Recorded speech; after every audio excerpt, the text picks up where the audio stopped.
48 నుంచి 369 వరకు 6 యొక్క గుణిజాలు ఎన్ని ఉంటాయి?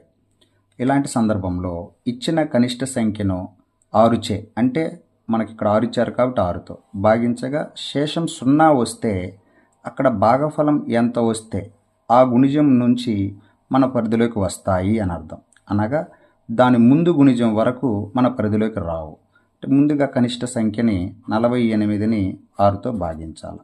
6 8 48, శేషం 0.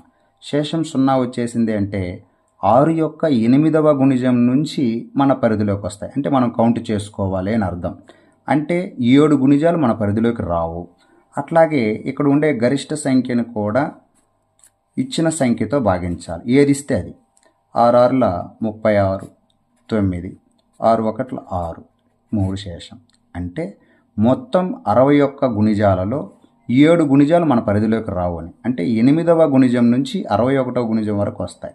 అంటే గుణిజాల సంఖ్య మొత్తం 61లో నుంచి 7 గుణిజాలు రావు, అంటే 7 తీసేస్తాం. అప్పుడు ఎంత వస్తుంది? 54. అంటే 54 గుణిజాలు ఉంటాయి అని అర్థం.